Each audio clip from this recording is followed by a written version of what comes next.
எதிர்கட்சி தலைவர்கள் தன்னுடைய உரையின் இறுதியிலே புரட்சி தலைவர் மக்கள் தலைவர் எம்ஜிஆர் அவர்களுடைய பாட்டை சொல்லி போனார்கள். அந்த பாட்டு அவர்களுக்காக பாடியதல்ல. எனக்கு தெரியும் எம்ஜிஆர் அவர்கள் என்னை மனதிலே வைத்து பாடிய பாட்டு அது.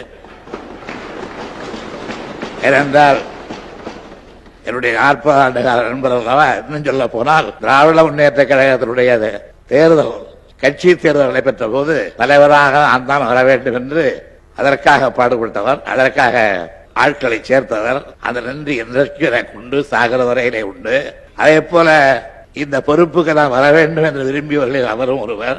ஆகவே நான் அவருக்கு விளக்குள்ள 40 நட்பின் காரணமாக இந்த பாடகை அவர் சொன்னாலும் கூட இப்படித்தான் கருதி கொள்கிறேன். என்னதான் நடக்கும் நடக்கட்டுமே, இருட்டில் நீதி மறைகட்டுமே, தன்னாலே வெளிவர தயங்காதே, ஒரு தலைவர் இருக்கின்றான் மயங்காதே, ஒரு தலைவி இருக்கின்றால் மயங்காதே என்று சொல்லவில்லை, ஒரு தலைவர் இருக்கின்றால் மயங்காதே என்று அன்றைக்கு என்னை குறிப்பிட்டு சொன்னார். இதை இந்த அவையிலே உள்ள உறுப்பினர்கள் எம்ஜிஆருடைய அந்த நம்பிக்கையான வார்த்தையை ஏற்றுக்கொண்டு இந்த அவையை சிறப்பாக நடத்த வேண்டும் என்று கேட்டுக்கொண்டார்.